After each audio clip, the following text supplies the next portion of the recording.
Welcome to ETV prime. ఆంధ్రప్రదేశ్లో Sai Krishna custody death అనేటువంటిది ఎలాంటి మలుపులు తిరుగుతోందో మనం చూస్తున్నాం. రోజుకో మలుపు తిరుగుతోంది. ఆ తల్లి మొదట్లో ఇది సిట్ విచారణకు ఇవ్వగానే, చంద్రబాబు నాయుడు గారిని కలిసి వచ్చిన తర్వాత సిట్ విచారణకు ఇవ్వగానే సిఐ నాగరాజును అరెస్ట్ చేయగానే మాకు న్యాయం జరిగింది అని ఆవిడ సంతృప్తి వ్యక్తం చేయటం, అలాగే మన సాయి కృష్ణ మేనమామ ఆయన నవరంగ్ అని, ఆయన కూడా ఆయన జనసేన అఫిలియేటెడ్, ఆయన కూడా, తర్వాత వాళ్ళ పిన్ని అంట, సాయి కృష్ణ పిన్ని, ఆవిడ న్యాయవాది కూడా అంట, ఆవిడ కూడా సంతృప్తి వ్యక్తం చేయడం జరిగింది. సరే, సిట్ అధికారులు ఇతన్ని విచారించడం, సిఐ నాగరాజును విచారించడం, రిమాండ్ కు పంపించడం, ఇవన్నీ జరిగిన దరిమిల కేసు ముందుకు వెళుతోంది అనేటువంటి పురోగతిలో ఉంది అనుకునే సమయంలో సడన్ గా మరొక మలుపు తీసుకుంది. అది ఏంటి అంటే, సాయి కృష్ణ తల్లి సిట్ మీద మాకు నమ్మకం లేదు, మాకు జ్యుడిషియల్ ఎంక్వైరీ కావాలని అడగటం. అదే మాటని ఆ న్యాయవాది, ఎవరైతే సాయి కృష్ణ పిన్ని న్యాయవాది ఉన్నారో ఆవిడ కూడా అడగటం, ఇవన్నీ కూడా సడన్ గా ఒక మలుపులు తిరిగిపోవడం అనేటువంటిది ప్రభుత్వ పెద్దలకు కూడా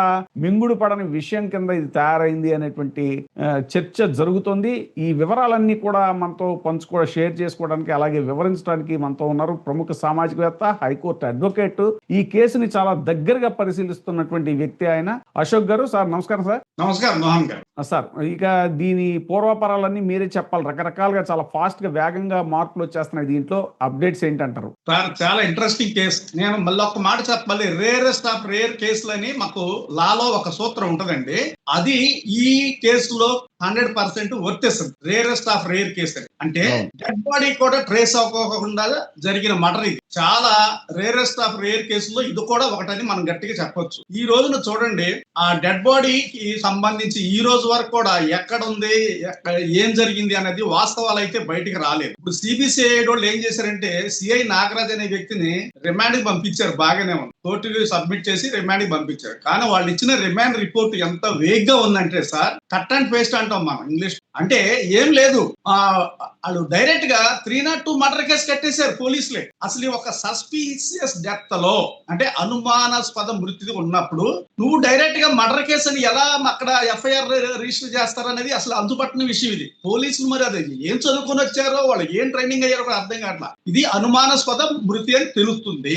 దానికి ఏం చేయాలి? నువ్వు అనుమానాస్పద మృతి కింద దాన్ని డెత్ కింద దాని ముందు ఎఫ్ఐఆర్ రిజిస్టర్ చేసి, తర్వాత ఇన్వెస్టిగేషన్ లో భాగంగా ఆ వచ్చిన ఫ్యాక్ట్స్ ని బట్టి, దొరికిన ఆ ఆధారాలను బట్టి, ఆ సోర్స్ ని బట్టి సెక్షన్ ఆర్డర్ చేస్తారు. ఇది క్రిమినల్ కేసుల్లో ఎక్కడైనా జరిగేదే. ఇది ఎక్కడైనా జరిగేది. ఇప్పుడు ఈవెన్ యాక్సిడెంట్ కేసుల్లో కూడాను అంతే, మామూలుగా సెక్షన్ అలా కడతారు అనమాట. దాని ఏమో 440 ఇట్లా కడతారు. రకరకాల సెక్షన్లు ఉంటాయి. దాని తర్వాత ఆయన గాయాలతో ఇది జరిగిన తర్వాత, ఆయనకి ఆ గాయాలతో చనిపోయడం తెలిసిన తర్వాత ఆ 304A 304B 304A కడతారు. నేనేమంటానంటే, ఇక్కడ కూడా ఈ సాయి కృష్ణ ఎవరైతే ఉన్నారో ఆ మృతిలో ముందు మీరు నమోదు చేయాల్సింది సస్పిషియస్ డెత్, అంటే అనుమానాస్పద మృతి. దాన్ని మీరు డైరెక్ట్ గా 302A కడతారు పోలీసులు. Without investigation, without proper enquiry, they were register the FIR under section 302 IPC. అంటే ఇప్పుడు కొత్త సెక్షన్ అనమాట. అది 103 అంటారు బిఎన్ఎస్. పాతైతే 302 అండి.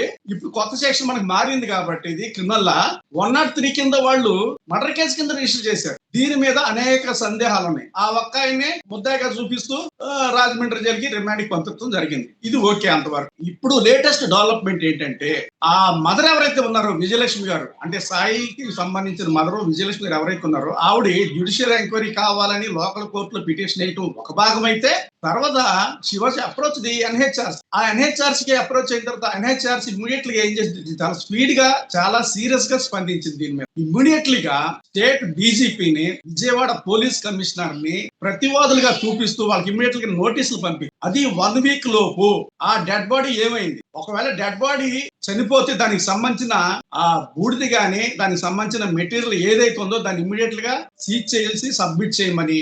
రెండోది, కృష్ణలంక పోలీస్ స్టేషన్ లో సీసీటీవీ ఫుటేజ్ ఏమైపోయింది, దాన్ని ఎందుకు తొలగించాల్సి వచ్చింది, ఎందుకు డిస్మాండిల్ చేయాల్సి వచ్చింది, దీని మీద కూడా ఇమ్మీడియట్ గా విత్ ఇన్ 1 వీక్ లో రిపోర్ట్ కావాలని చాలా సీరియస్ గా స్పందించింది. ఇది ఎలా ఉందంటే, నిజంగా ఈ మధ్య కాలంలో మన ఆంధ్రప్రదేశ్ లో ఎక్కడా లేని విధంగా ఒక రెడ్ బుక్ అని చెప్పేసి అన్నెసరీ కేసులన్నీ పెట్టేసి అమాయకుల్ని శిక్షించడం ఒక అలవాటుగా మారిపోయింది. ఎస్పెషల్ ఏపీలో చాలా మంది ఈ మధ్యకాలంలో మనం చూసాం. అవసరం ఉన్నా లేకపోయినా కేసులు కట్టడం, పెట్టి కేసుల్లో కూడా వాళ్ళని అరెస్ట్ చేసి రోడ్ల మీద ఊరేగించుకుంటూ తీసుకెళ్లటం, ఏది పోస్టర్లు చింపాడనో, లేకపోతే కోడిని కోసాడనో, లేకపోతే ఇంకేదో చేశాడనో, పోలీస్ స్టేషన్ ముందు జనాల్లోనే ఎలా కొట్టారో చూసాం మనం. ఏదో పాత ముద్దాయిలను తీసుకొచ్చేసి అప్పుడు కొట్టారు. ఇది ఒక సిఐ ర్యాంక్ అధికారులు వాళ్ళని కాళ్ళు మీద తొక్కి పట్టి మరి పబ్లిక్ లో కొడుతూ వీడియోలు తీసి సోషల్ మీడియాలో పెట్టారు. అంటే ఇప్పుడు ఏం జరుగుతుంది? ఈ రెడ్ బుక్ పరిపాలన ఈ ఆంధ్రప్రదేశ్ లో పోలీసులకి విచ్చలవిడితనం అధికారాలు ఇచ్చేసింది. మీరు ఏమన్నా చేసుకోండి అన్నట్టు వాళ్ళకి ఇండైరెక్ట్ సంకేతాలు ఇచ్చిందా? అందుకే ఇలాంటి మటలు జరుగుతున్నాయా? ఇది ఒక్కటే కాదండి, ఈ మధ్య కాలంలో ఇప్పుడు సాయి కృష్ణ జరిగిన తర్వాత అనేక జరిగినాయి ఇలాగే. అవునండి, ఇది గంగమ్మ, అనంతపురంలో గంగమ్మ కేసు ఒకటి. ఇప్పుడు చూడండి, తాజాగా నేను ఇది కూడా ప్లే చేస్తున్నాను, విజువల్ కూడా ప్లే చేస్తాను. ఆకివీడు సిఐ నా కొడుకును తీవ్రంగా హింసించాడు అని సిఐ కాళీచరణపై కఠిన చర్యలు తీసుకోవాలని విజయవాడ ధర్నా చౌక్ లో నిరసన చేస్తున్నారంట. ఏంటంటే అక్కడ ఇది పశ్చిమ గోదావరి జిల్లా ఉండి మండలం పాండువ గ్రామానికి చెందిన దళిత యువకుడు వీధి నవీన్ కుమార్ ఆత్మహత్య చేసుకున్నాడు. దానికి కారణం సిఐ అని చెప్పేసి వాళ్ళు దళిత నాయకులంతా కూడా వాళ్ళు ఆందోళన చేస్తున్నారండి అక్కడ. అది ఒక్కటే కాదు సార్, ఇప్పుడు విజయవాడ నగరంలోనే క్రాంతి కుమార్ అని ఒక వ్యక్తి సూసైడ్ చేసుకున్నాడు. ఇదే ఎస్ఐ ఇదే కారణం, నేను చచ్చిపోవటానికి నన్ను హెరాస్మెంట్ చేస్తానని చెప్పి ఆ రోజుల ముందు ఏదో తాగి అతను సూసైడ్ చేసుకుని సెల్ఫ్ వీడియో రిలీజ్ చేయడం కూడా జరిగింది. దాని మీద కూడా ఈ రోజున ఎంత వ్యవహారం నడుస్తుందో మీరు చూస్తున్నారు. క్రాంతి కుమార్ తండ్రి కూడా సిబిఐకి డిమాండ్ చేస్తున్నాడు కదా. సో నేనేమంటానంటే ఇవి మనకి నోటీస్కి వచ్చినాయే, మీడియాకి వచ్చినాయే, రాని ఇలాంటి ఎన్నో జరుగుతున్నాయి అని చెప్పి నేను చెప్తున్నా. ఇది ఏది విజయవాడ నగరంలో జరిగినాయి కాబట్టి, మీడియా ఇక్కడ బాగా ఎక్కువగా ఉంటది కాబట్టి, రాజధాని ప్రాంతం కాబట్టి ఇవన్నీ వెలుగులోకి వస్తాయి. మరి మారుమూల ఏరియాల్లో, విలేజ్ల్లో, మండల స్థాయిలో, ఏజెన్సీ ఏరియాల్లో ఏం జరుగుతుంది? పోలీసు వారు ఏ విధంగా విచ్చలవిడిగా వ్యవహారం చేస్తున్నారు అంటే, పోలీసు వారికి ఈ రెడ్ బుక్ రాజ్యాంగం అని చెప్పేసి వాళ్ళకి ఫ్రీ హ్యాండ్ ఇచ్చేసి వాళ్ళ లిమిట్స్ వాళ్ళు మర్చిపోయి, వాళ్ళు లా అండ్ ఆర్డర్ కాపాడాల్సిన వాళ్ళే లా అండ్ ఆర్డర్ ను వైలేట్ చేస్తూ వాళ్ళకి నచ్చినోళ్ళు ఒకటి, నచ్చనోళ్ళు ఒకటి, నచ్చనోళ్ళ మీద పిచ్చి పిచ్చి కేసులు పెట్టేసి, వాళ్ళకి తప్పుడు కేసులు పెట్టేసి, వాళ్ళ రిమాండ్ తీసుకుని పెట్టి కేసులు రిమాండ్ తీసుకొని, ఏమండి పెట్టి కేసులో రిమాండ్ తీసుకుంటే ఆ బెయిల్ పిటిషన్ కోసం హైకోర్టు సుప్రీంకోర్టుకి వెళ్ళిన సందర్భాలు ఉన్నాయి ఇదే రాష్ట్రంలో. మనకు తెలుసు, చిన్న బెయిలబుల్ కేసుల్లో కూడా సుప్రీంకోర్టుకి వెళ్ళి బెయిల్ తెచ్చుకోవాలి. ఫర్ ఎగ్జాంపుల్ మనకి సాక్షి ఈయనే, మన సాక్షిలో ఈయన చేస్తారు, హోస్ట్ గా చేస్తారు మన. అవునండి, ఆయన కూడా మరి ఈ విధంగా సుప్రీంకోర్టుకి వెళ్ళి బెయిల్ తెచ్చుకోవడం జరిగింది. కృష్ణరాజు గారు ఒక ఆయన కూడా హైకోర్టుకి వెళ్ళి బెయిల్ తెచ్చుకోవడం జరిగింది.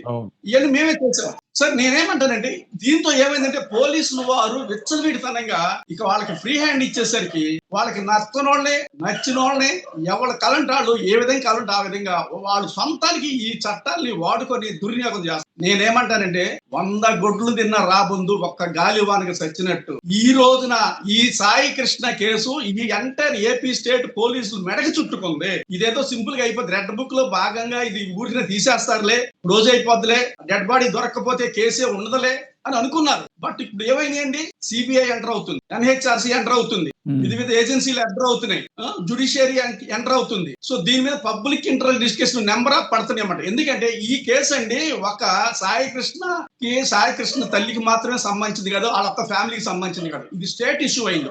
స్టేట్ ఇష్యూ అంటే లా అండ్ ఆర్డర్ ప్రాబ్లం అయింది. ఇలాంటివి ఇలా వదిలేస్తే రిపీటెడ్ గా జరుగుతూ ఉంటాయి. సో దీంతో ఏమైంది అంటే చాలా మంది దీంట్లో పబ్లిక్ ఇంటరెస్ట్ ఎడ్యుకేషన్ కూడా మూవ్ చేయడం జరిగింది. ఇప్పుడు మా సోదరులు జడా శ్రావణ్ కుమార్ గారు కూడా ఇవాళ రేపటిలో పబ్లిక్ ఇంటరెస్ట్ ఎడ్యుకేషన్ ఒకటి మూవ్ చేస్తున్నారు. ఎందుకంటే ఇప్పుడు ఈ సాయి కృష్ణ తల్లి రేపొద్దున అనుకున్న మాట మీద ఉండొచ్చు, ఉండకపోవచ్చు, చెప్పలేము. కానీ ఇది ఇష్యూ స్టేట్ కి సంబంధించింది, లా అండ్ ఆర్డర్ సంబంధించింది. కనుక దీన్ని ఇలాంటి రిపీట్ అవ్వకుండా ఉండాలంటే చాలా సీరియస్ గా దీన్ని తీసుకోవాల్సిన అవసరం ఉంది. అందుకే వీళ్ళు డైరెక్ట్ గా పబ్లిక్ ఇంట్రెస్ట్ ఎడ్యుకేషన్ ఫైల్ చేస్తున్నారు. ఈ కేసుల్లో ఏంటంటే చాలా మందికి అనుమానం అవుతుంది, ఇవన్నీ కూడా మరి హైకోర్టు పబ్లిక్ ఇంట్రెస్ట్ స్వీకరించదా అనేది డౌట్. ఎస్, స్వీకరిస్తుంది. 226 ఆర్టికల్ ప్రకారము మనకి ఈ స్టేట్ గవర్నమెంట్ పోలీసులు సహకరించట్లేదు అని మనకు అనుమానం వచ్చినప్పుడు, ఎందుకంటే ఈ కేసులో స్టేట్ గవర్నమెంట్ పోలీసులు ఇన్వాల్వ్ అయ్యి ఉన్నారు, వాళ్లే ముద్దాగా చూపించడం జరిగింది. అప్పుడు ఏం చేయాలి? వీళ్ళ పై అధికారులే ఇది దర్యాప్తు చేస్తారు, సిబిసిఐ ఇచ్చారని చెప్పారు. విజయలక్ష్మి గారు పిటిషన్ లో కూడా చాలా క్లియర్ గా అన్నారండి. కృష్ణలంక పోలీస్ స్టేషన్ సిబ్బంది, టాస్క్ ఫోర్స్ అధికారులు ఈ సాక్ష్యాలన్నింటినీ కూడా చాలా ప్రణాళికతోనే నాశనం చేశారు, సాక్ష్యాలన్నింటినీ కూడా చెప్తున్నారు ఆవిడ. తర్వాత ఏంటంటే ఆచూకీ కనిపెట్టడానికి సిట్ ని ఏదో కంటి తుడుపు చర్య కింద ఏర్పాటు చేశారు. ఆ మాటలకు తగ్గట్టుగా ఎలాంటి చట్టపరమైన ఆధారాలు నివేదికలను వారు ఇప్పటివరకు కోర్టుకు సమర్పించలేదు. హైకోర్టు విచారణ ప్రారంభమై ఇన్ని రోజులు అవుతున్నా పోలీసులు ఇప్పటివరకు అధికారికంగా ఎలాంటి కౌంటర్ అఫిడవిట్ కూడా దాఖలు చేయలేదు. ఒకవేళ వాళ్ళు నిజంగానే నిజాయితీ దర్యాప్తు చేసుంటే ఆ నిజాలను అఫిడవిట్ రూపంలో కోర్టుకు తెలపడానికి ఎందుకు వెనకాడుతున్నారు, సాయికృష్ణ అసలు ఏ పరిస్థితుల్లో మాయమయ్యాడు అనే దానికి సంబంధించిన వాస్తవాలను పోలీసులు కోర్టుకు చెప్పకపోవడం అనేక అనుమానాలకు తావిస్తోంది అని చెప్పి అందుకనే సిబిఐ లాంటి స్వతంత్ర సంస్థకు అప్పగిస్తేనే నిజాలు బయటికి వస్తాయి, కోర్టు ఆ దిశగా తగిన ఆదేశాలు జారీ చేయాలని విజయలక్ష్మి తన పిటిషన్ లో హైకోర్టును అభ్యర్థించారు. మేమేమంటే 226 ప్రకారం హైకోర్టుని కానీ ఒకవేళ హైకోర్టులో కూడా జస్టిస్ జరగకపోతే ఆర్టికల్ 32 ప్రకారం సుప్రీంకోర్టుని కానీ డైరెక్ట్ గా అప్రోచ్ అవ్వచ్చు. ఏది మాకు స్టేట్ పోలీసుల మీద నమ్మకం లేదు, మేము బిలీవ్ చేయట్లేదు, మాకు సిబిఐని కానీ ఏదన్నా సెంట్రల్ ఏజెన్సీని కానీ అపాయింట్మెంట్ చేసి దీన్ని ఎంక్వైరీ చేయమని చెప్పేసి మనకి నెంబర్ ఆఫ్ జడ్జిమెంట్లు సుప్రీంకోర్టు జడ్జిమెంట్లు ఉన్నాయండి. ఒకటి చెప్తాను, Dharmapal versus state of Haryana. ఈ కేసులో ఏం చెప్తుందంటే ఫెయిర్ ఇన్వెస్టిగేషన్ అనేది ఆర్టికల్ 21 ప్రకారం ప్రతి ఒక్కరి యొక్క హక్కు, ఫెయిర్ ఇన్వెస్టిగేషన్ కంపల్సరీ చేయాల్సిందే. అది రాష్ట్ర పోలీసుల మీద ఏమైనా నమ్మకం లేకపోతే మీరు స్వతంత్ర దర్యాప్తు కోసం మీరు హైకోర్టుని సుప్రీంకోర్టుని ఆశ్రయించవచ్చు, ఈ కేసులో చెప్తుంది. అలాగే ఇంకొక వన్ మోర్ ఇంపార్టెంట్ కేసు అండి, state of west Bengal versus committee for protection of democratic rights అని సుప్రీంకోర్టు మంచి జడ్జిమెంట్ అన్నమాట. ఏంటంటే స్టేట్ పోలీసులు ఇన్వాల్వ్ అయ్యి ఉంటే ఆ కేసులో, ఎస్పెషల్లీ ఈ కేసు దీనికి కరెక్ట్ గా యాప్ట్ అవుద్ది. అంటే స్టేట్ పోలీసులే ముద్దాయిలుగా ఉండి ఉంటే వాళ్ళు చేసే దర్యాప్తులో ఎంతవరకు నిజాయితీ వస్తుంది అనుమానమే. కాబట్టి మీరు సెంట్రల్ ఏజెన్సీని అపాయింట్ చేసుకోవచ్చు అనేది ఈ కేసులో supreme court very guide lines, very important guide lines ఇచ్చింది. ఇందులో వెరీ ల్యాండ్ మార్క్ జడ్జిమెంట్ ఇది. సో 100% ఇప్పుడు పడే పబ్లిక్ ఇంట్రెస్ట్ లిటిగేషన్ అన్ని కూడా రాష్ట్ర పోలీసుల మెడకి చుట్టుకోబోతున్నాయి. ఈ కేసు చాలా వెరీ సెన్సేషనల్. నేను మళ్ళీ చెప్తాను, 100 గొడ్లు తిన్న రాబందు ఒక్క గాలివానికి వచ్చినట్టు ఇలా సాయి కృష్ణ అనే ఈ డెత్ కేసులో ఈ రోజున ఈ రాష్ట్ర ప్రభుత్వం అమలు చేస్తున్న రెడ్ బుక్ అయితే ఏదైతే ఉందో, అదే ఈ పోలీసుల్ని స్వార్థానికి కొంతమంది రాజకీయ నాయకులు వాడుకుంటూ ప్రజల్ని అమాయకుల్ని తప్పుడు కేసులు పెట్టి ఏ విధంగా హింసలు పెడుతున్నారో ఈ రాష్ట్రంలో ఇప్పుడు హైకోర్టు సుప్రీంకోర్టు దృష్టికి క్లియర్ గా ఈ కేసు ద్వారా పోతుంది. ఎంత అన్యాయం సార్, దేశంలో ఎప్పుడన్నా ఉందా ఏంటి? ఒక పోలీస్ స్టేషన్ లో ఒక సీసీ కెమెరాలో మొత్తం వ్యవస్థనే డిస్మాలింగ్ చేశారంటే ఇక్కడ నా దగ్గర కూడా మొన్న విజయబాబు గారు చెప్పారండి. ఇది ఇంకో కేసు రెఫరెన్స్ ఒకటి చెప్పారు. 2020 డిసెంబర్ 22న సుప్రీంకోర్టు ముగ్గురు న్యాయమూర్తుల ధర్మాసనం Param Bir Singh Saini versus Baljeet Singh and others కేసులో దేశవ్యాప్తంగా ఉన్న అన్ని పోలీస్ స్టేషన్లు, విచారణ సంస్థలు సీసీటీవీ కెమెరాలు తప్పనిసరిగా ఏర్పాటు చేయాలని చారిత్రాత్మక తీర్పు ఇచ్చింది. ఈ తీర్పు ప్రధాన ఉద్దేశం కస్టడీ హింస, అక్రమ నిర్బంధం, మానవ హక్కుల ఉల్లంఘన అరికట్టడం. ప్రతి పోలీస్ స్టేషన్ లో సీసీటీవీ తప్పనిసరిగా ఉండాలి అని ఈ కోర్టు ఈ తీర్పు సందర్భంగా సుప్రీంకోర్టు ప్రధాన ఆదేశాలు. ఈ క్రింది ప్రదేశాల కెమెరా పరిధిలో ఉండాలి: ప్రధాన గేటు, స్టేషన్ ప్రవేశ ద్వారం, రిసెప్షన్, లాకప్, కారిడార్లు, విచారణ గదులు, స్టేషన్ బయట ప్రాంగణం, మహిళల గది, అన్ని సాధారణ కార్యకలాపాల ప్రదేశాలు. అయితే న్యాయవాది, క్లయింట్ సంప్రదింపుల గదులు, గోప్యత అవసరమైన ప్రాంతాలు మినహాయించవచ్చు. కెమెరా ఆడియో ప్లస్ వీడియోతో పనిచేయాలి. కేవలం వీడియో కాకుండా సాధ్యమైనంత వరకు ఆడియో కూడా రికార్డ్ కావాలి. నైట్ విజన్ తప్పనిసరిగా ఉండాలి. రాత్రి సమయంలో కూడా స్పష్టమైన రికార్డింగ్ ఉండాలి. ఫుటేజ్ భద్రపరచడం, కనీసం 6 నెలల ఫుటేజ్ భద్రపరచాలని పేర్కొంది. తర్వాత అమలు నివేదికల్లో ఎక్కువ కాలం అంటే భద్రపరచాలని కూడా కోర్టు ప్రాముఖ్యత ఇచ్చింది. ఎవరు పర్యవేక్షించాలంటే district level oversight committee వాళ్ళు పర్యవేక్షించాలంట. జిల్లా జడ్జి నామినీ, జిల్లా కలెక్టర్, ఎస్పీ లేదా సంబంధిత రాష్ట్ర ప్రభుత్వం ఏర్పాటు చేసిన committee, state level oversight committee, రాష్ట్ర హోంశాఖ, డీజీపీ, సీనియర్ అధికారులు, central oversight body, home మంత్రిత్వ శాఖ ఆధ్వర్యంలో సీసీటీవీ ఫుటేజ్ డిలీట్ చేస్తే ఏమవుతుంది అంటే అత్యంత ముఖ్యమైన ప్రశ్న సుప్రీంకోర్టు తీర్పులో. ఫుటేజ్ డిలీట్ చేస్తే ఎన్ని సంవత్సరాలు జైలు అని ప్రత్యేకంగా పేర్కొనలేదు, కానీ అంటే ఇంత స్పెసిఫిక్ గా సీసీ ఫుటేజ్ అనేటువంటిది ఎంత ఇంపార్టెంట్ అనేటువంటి దాన్ని పరమ్ సింగ్ సైని కేసులో సుప్రీంకోర్టు చెప్పినట్టుగా 2020లో విజయబాబు గారు చెప్పారండి రెఫరెన్స్. అసలు ల్యాండ్ మార్క్ జడ్జిమెంట్ అది 2020లో సీసీ కెమెరాల గురించి వచ్చిన ప్రత్యేకమైన జడ్జిమెంట్ అది. చాలా వెరీ ఇంపార్టెంట్ అండి. నేనేమంటానంటే ఇంత గైడ్లైన్స్ మీరు ఇప్పుడు చెప్పారు వివరంగా. గేట్ ముందు ఉన్న సీసీ కెమెరాలు కాదు, లాకప్ లో కూడా సీసీ కెమెరాలు పెట్టాలన్నది అందులో.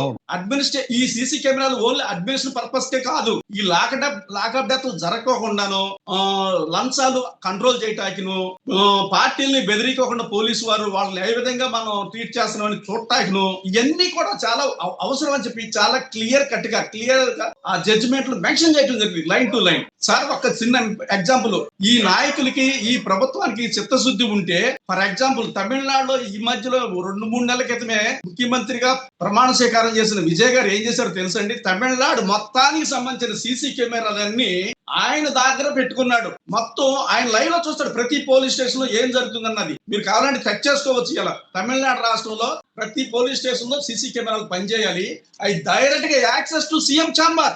ఎస్, ఆయన మానిటరింగ్ చేస్తున్నాడు ప్రతి పోలీస్ స్టేషన్ లో ఏం జరుగుతుంది అనేది. ఎక్కడ కావాలంటే అక్కడ పోలీస్ స్టేషన్ అంటే టక్కన నొక్కితే ఆ పోలీస్ స్టేషన్ లో ఏం జరుగుతుందో మొత్తం మానిటరింగ్ సీఎం ఛాంబర్ లో ఉంటుంది. దిస్ ఈస్ ద రెస్పాన్సిబిలిటీ అన్నమాట.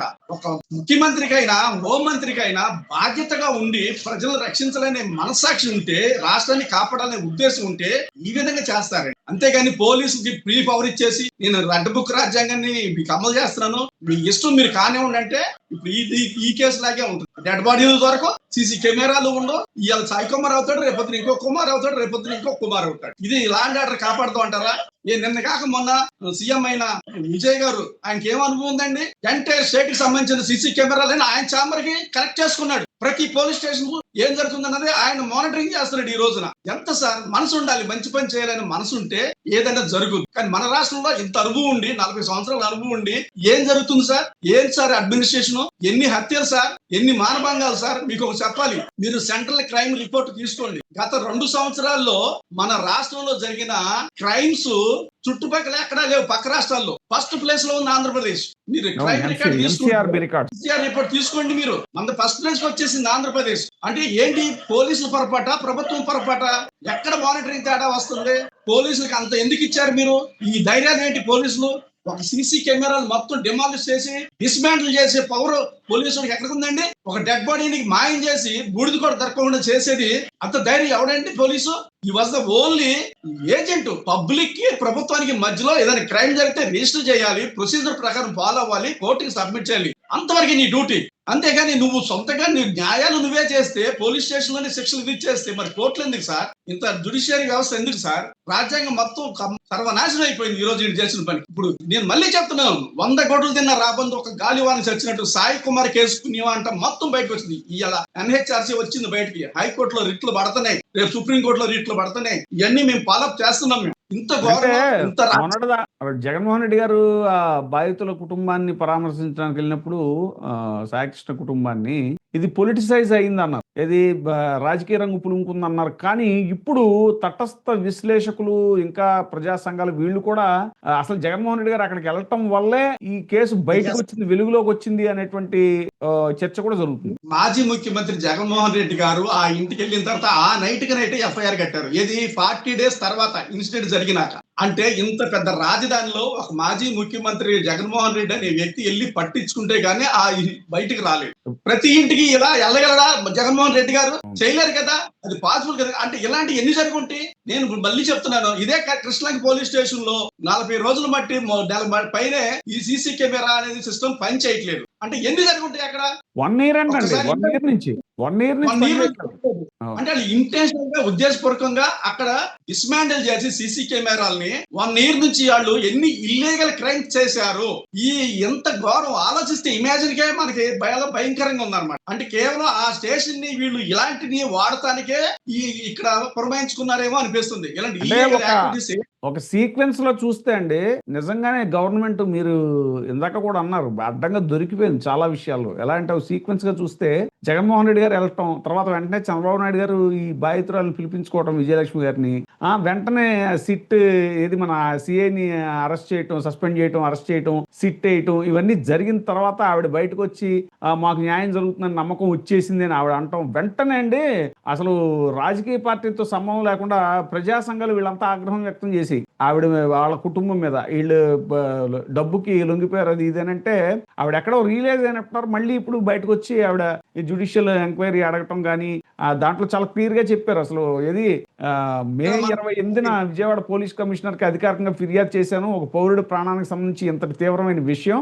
జూన్ 19 దాకా అసలు కేసు నమోదు చేయకపోవడం వెనక వాళ్ళ ఉద్దేశం ఏంటి అనేటువంటి స్పష్టం అవుతుంది. కేసు నమోదు చేయడానికి 45 రోజులకు పైగా సుదీర్ఘ జాప్యం జరిగింది. ఈ 45 రోజుల కాలంలో బాధితుడి తల్లిగా నేను పోలీస్ స్టేషన్ చుట్టూ తిరిగిన యంత్రాంగం కదలలేదు. కేవలం హెబియస్ కార్పస్ పిటిషన్ ద్వారా ఈ వ్యవహారం హైకోర్టు పరిధిలోకి తీసుకొచ్చిన తర్వాతే కేసు నమోదు చేసింది అనేటువంటిది కూడా ఆవిడ ఇప్పుడు మొత్తం ఈ పిటిషన్ లో పేర్కొన్నారంట. చూడండి, ఇప్పుడు ప్రభుత్వం మీద నమ్మకం లేక ఆమె జ్యుడిషియరీ ఎంక్వైరీ అడుగుతుంది, మళ్ళీ ఎన్హెచ్ఆర్సీని అప్రోచ్ అయ్యింది. మనకి ఇక్కడ కనిపిస్తుంది కదా, ఆవిడ ఒక స్టేట్మెంట్ ఇచ్చిన మాట వాస్తవమే, నాకు న్యాయం జరిగిందని. కానీ మరి ఆ న్యాయం మీద ఆమెకు నమ్మకం ఉందో లేదో మనకు తెలియదు. ఈ రోజున మళ్ళీ ఎన్హెచ్ఆర్సీని అప్రోచ్ అయింది. ఇప్పుడు ఎన్హెచ్ఆర్సీ ఇమీడియట్ గా నోటీసులు ఇచ్చింది డీజీపీ కను సిపి. ఇమీడియట్ 1 వీక్ లో రిపోర్ట్ సబ్మిట్ చేయమని అడుగుతుంది. చాలా సీరియస్ అయ్యి. అలాగే జ్యుడిషియల్ ఎంక్వైరీ కూడా ఆవిడ విజయలక్ష్మి గారు అడుగుతుంది, మా అబ్బాయికి మర్డర్ కి సంబంధించి నాకు జ్యుడిషియల్ ఎంక్వైరీ కూడా వేయండి అని అడుగుతుంది. అంటే ప్రభుత్వం మీద నమ్మకం లేదా? ఓకే, ఒక ప్రతిపక్ష నాయకుడు వెళ్ళి పట్టించుకునేదాకా ముఖ్యమంత్రి గాని హోంమంత్రి గాని 40 రోజులు అయిపోయిన మర్డర్ జరిగి ఆ స్టేషన్ లో ఏం జరుగుతుందో కూడా కనీసం వాళ్ళు మానిటరింగ్ లేదు అంటే హోంమంత్రి గారు ఏం చేస్తున్నారు, ముఖ్యమంత్రి గారు ఏం చేస్తున్నారు, ఏం పరిపాలన జరుగుతుంది ఆంధ్రప్రదేశ్ లో? అది రాజధానిలో, ఎక్కడో ఏజెన్సీ ఏరియా మారుమూల ప్రాంతం కాదు రాజధానిలో. 1 year మట్టి సీసీ కెమెరా లేకుంటే ఎన్ని అఫెన్సులు జరిగి ఉంటాయి ఆ స్టేషన్ లో, ఎన్ని ఇల్లీగల్ యాక్టివిటీస్ జరిగి ఉంటాయి అక్కడ. ఎంత దుర్మార్గం అండి ఇది. ఎక్కడ ఉంటున్నాం మనం? ఇంత టెక్నాలజీ మనకి, నేను టెక్నాలజీలో టాప్ అంటారు ఈ గవర్నమెంట్ వాళ్ళు. ఏం టెక్నాలజీ మీరు వాడారు? ఇప్పుడు ఎంత రిస్క్ తో కూడుకున్న పని. ప్రపంచంలో అసలు ఇంత ఘోరం ఎక్కడ జరుగుద్దా? ఒక పోలీస్ అధికారులు స్టేషన్ లో ఉన్న సీసీ కెమెరాలని డిస్మాండిల్ చేయడం అనేది this is the first time in my life ఇట్లాంటి న్యూస్ వినటం. అంటే పోలీసులు కెమెరాల్ని సీసీ కెమెరాలు డిస్మాండిల్ చేయటం ఏంటి సార్? అంటే వాళ్ళు చేసేది ఇల్లీగల్ పనులు అక్కడ. అసలు ఇంత ఘోరం సార్ ఇది. ఇప్పుడు ఇది ఎంత సీరియస్ అవుద్ది? ఇప్పుడు ఏదో అనుకున్నారు, ఇదేదో జరిగిపోతుంది, రెడ్ బుక్ లో భాగంగా అన్ని కేసులు ఇలాగే ఎత్తనం, లోన్ ఎత్తనం, బయట ఎత్తనం, అమాయకుల్ని, మంచోళ్ళని, చెడ్డోళ్ళని మొత్తాన్ని ఎత్తనం అనుకున్నారు. అదే ఇప్పుడు చెప్పే కదా, అటు తిరిగి ఇటు తిరిగి ఇలా రాష్ట్ర ప్రభుత్వానికి ఇది ఎంత చెడ్డ పేరండి, ఎంత బ్యాడ్ అండి. ఈ కేసు చాలా ల్యాండ్ మార్క్ అవుద్ది రాబోయే రోజుల్లో. ఇది అంత ఆషిమాషి కాదు. ప్రభుత్వాలు దీనికి సమాధానం చెప్పాల్సిందే. ప్రభుత్వం మెడకి ఖచ్చితంగా ఈ కేసు చుట్టుకుంటుంది. ఎందుకంటే జ్యుడిషియరీ ఎంక్వైరీ, హైకోర్టులు సుప్రీంకోర్టులు ఎంక్వైరీ అవుతున్నాయి, ఎన్హెచ్ఆర్సీ ఎంక్వైరీ స్టార్ట్ చేస్తుంది. ఎలా? ఈ ఏజెన్సీలు ఏం సమాధానాలు చెప్తాయి? ఎందుకంటే వీళ్ళందరూ ఎందుకు అవుతున్నారు? ఇప్పుడు స్టేట్ గవర్నమెంట్ పోలీసుల మీద నమ్మకం లేక. ఆ తల్లి కూడా అంతే కదా, ఆ రోజు న్యాయం జరిగిందండి, మళ్ళీ తర్వాత ఆమెకు ఎందుకు అనుమానం వచ్చింది, ఎన్హెచ్ఆర్సీని అప్రోచ్ అయింది. ఇప్పుడు హైకోర్టులో పబ్లిక్ ఇంట్రెస్ట్ లిటిగేషన్ బయలుదేరుతుంది, జ్యుడిషియల్ ఎంక్వైరీ కావాలంటుంది. ఆమెతో పాటు చాలా మంది స్వచ్ఛంద సంస్థలు ఎవరైతే ఉన్నారో మాలాంటి అడ్వకేట్స్ కానీ ఇంకోటి కానీ ఇవి మేము file the public interest litigation before the honourable high court and supreme court sir. ఈ కేసు ఎందుకంటే ఇది ఈ ఒక్కదాంతో సంబంధం లేదండి, ఇది స్టేట్ ఇష్యూ అయిపోయింది. ఈ రోజున అమాయకులందరూ బలైపోతున్నారు. అంటే ఇప్పుడు ఎన్హెచ్ఆర్సీ కూడా సిబిఐ అడిగేటువంటి అవకాశం ఉందండి. 100% రిఫర్ చేస్తుందండి. వాళ్ళు కూడా సిబిఐ అంటున్నారు ఖచ్చితంగా. ఆల్రెడీ అదే దాని ఉద్దేశం కూడా అదే. ఇప్పుడు ఈ రిపోర్టు వీళ్ళు 1 వీక్ లో ఏదైతే సబ్మిట్ దాకా చూసి ఈ గ్రావిటీ మీద వాళ్ళు ఈ సీరియస్నెస్ చూసుకొని వాళ్ళు కూడా సిబిఐకి రిఫర్ చేస్తారు. జరిగేది అల్టిమేట్ జరిగేది ఇదే. ఈ రాష్ట్ర ప్రభుత్వం 100% లైబుల్. ఇప్పటికే ఎన్హెచ్ఆర్సీ కూడా ఈ సీసీటీవీ ఫుటేజ్ గురించి క్వశ్చన్ రైజ్ చేసినట్టున్నారు కదా. చాలా సీరియస్ గా ఉంది ఆ ఒక్క విషయం మీద. సీసీటీవీ ఫుటేజ్ మాకు విత్ ఇన్ 1 వీక్ లో మీరు రిస్టోర్ చేసి మాకు ఇవ్వాలి అని చెప్పేసి డెడ్ లైన్ పెట్టింది. అంతేకాదు డెడ్ బాడీకి సంబంధించిన అవశేషాలు ఎక్కడ ఉన్నాయో మాకు తీసుకొచ్చి సబ్మిట్ చేయాలని ఎన్హెచ్ఆర్సీ నోటీసులు ఇచ్చింది. ఈ రెండు చాలా సీరియస్ ఫ్యాక్టర్స్. ఎస్, ఇది వాస్తవం కూడా. ఈ రెండు చాలా సీరియస్ ఫ్యాక్టర్. ఈ కేసుని ఈ విధంగా వదిలితే ఈ రోజున హైకోర్టులు, సుప్రీంకోర్టులు, ఈ సిబిఐ ఏజెన్సీలు ఇవన్నీ వేస్ట్ అన్నమాట. ఎందుకంటే ఈ మాత్రం మనం ఇక ఈ ప్రజాస్వామ్యంలో, ఈ డెమోక్రసీలో ఈ మాత్రం అంత నగరంలో ఒక మానవుడికి ఇది జరిగితే ఏంటో తేల్చలేనప్పుడు ఇన్ని వ్యవస్థలు ఉండి ఏం ఉపయోగం? ఈ పోలీసులు ఈ విధంగా వదిలేస్తే, కంట్రోల్ చేయకపోతే ఎలా? ఈ రాష్ట్ర ప్రభుత్వం చాలా నష్టపోతుంది. ఈ రోజున ఒక రకంగా రాష్ట్ర ప్రభుత్వం లైబుల్ దీనికి 100% చాలా ఇరుక్కుపోయింది. ఒక రకంగా చెప్పాలంటే పోలీసులు చేసిన ఈ దుశ్చర్యానికి ఇప్పుడు రాష్ట్ర ప్రభుత్వం లైబుల్ అవుతుంది. ఈ రాష్ట్ర ప్రభుత్వాన్ని మెడక చుట్టుకుంటుంది ఇదంతా. ఈ కేసు ఇంతటితో పాదండి. చాలా ఇష్యూ రాబోయే రోజుల్లో పెద్ద ఇష్యూ అవుద్ది, పెద్ద ల్యాండ్ మార్క్ జడ్జిమెంట్ కూడా అవుద్ది. ఎక్కడ సార్ మనం ఈ మధ్యకాలంలో ఎక్కడ చూసినట్టు డెడ్ బాడీ దొరకకుండా పోలీసులు చేయటం ఏంటి సార్? ఎవరన్నా హంతకులు చేశారంటే ఓకే, కానీ పోలీసులు చేయటం ఏంటి? ఎవరు చేయాల్సిన పని ఎవరు చేస్తున్నారు సార్? ఇది మనం ఏ సమాజంలో ఉన్నాం? చూద్దాం సార్, మనం ఇంకా పరిణామాలు ఎలా ఉంటాయో చూద్దాము. ఏదైనా సరే ఈ కేసు ఒక కొలిక్కొచ్చి సిబిఐకి అప్పగిస్తే కానీ, ఎందుకంటే చెన్నై కేసు చూసాం కదా మనం, అక్కడ తూత్తుకుడి కేసులో లాగా సిబిఐకి అప్పగిస్తే కానీ దీంట్లో ఉన్న బ్లాక్ షీప్లు అవన్నీ బయటపడేటువంటి ఛాన్స్ లేదు అనేటువంటిది మీరు కూడా పదే పదే చెప్తున్నారు. ఈ కేసులో సిఐ ఒక్కళ్ళే ఉన్నారండి. అతని హెల్ప్ గా ఎవరో ఒకళ్ళు ఉండుంటారు, బ్యాక్గ్రౌండ్ కూడా ఎవరో ఉండుంటారు, బిహైండ్ స్క్రీన్ ఎవరో ఉండుంటారు. ఈ సిబిఐ ఎంక్వైరీ అయితేనే ఇవన్నీ బయటకు రావడం అదే అవకాశం ఇప్పుడు ఉంది. ఆ మీడియాలో కూడా ఒక చర్చ జరుగుతుందండి. ఆ సిఐ చాలా ధీమాగా ఉన్నాడు. అతను ఎక్కడా కూడా నేను ఇరుక్కుపోయాను అనేటువంటి ఆ భయం గాని అతనిలో ఏం లేదు. అంటే ఆ ధైర్యం ఏంటి అని అంటే నా వెనకాల ఉన్నవాళ్ళు బయటకు వచ్చేస్తారు నన్ను ఏమైనా చేస్తే అనే ధీమా అతనిలో కనిపిస్తుంది అనేటువంటి చర్చ జరుగుతుందండి. అదే ఇప్పుడు వాళ్ళకి ఏమి ఉంటాయి.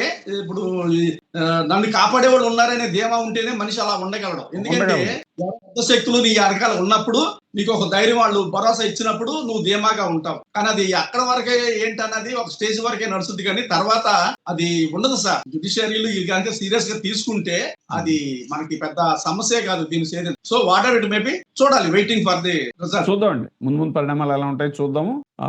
మరో అంశంతో మళ్ళీ కలుద్దాం. చూస్తున్నామండి వీటీవీ ప్రైమ్. Thank you. నమస్కారం. ఇప్పుడే సబ్స్క్రైబ్ చేయండి, లైక్ చేయండి, షేర్ చేయండి. VTV ప్రైమ్, నీ ఉత్తమాభిరుచుల సమ్మేళనం.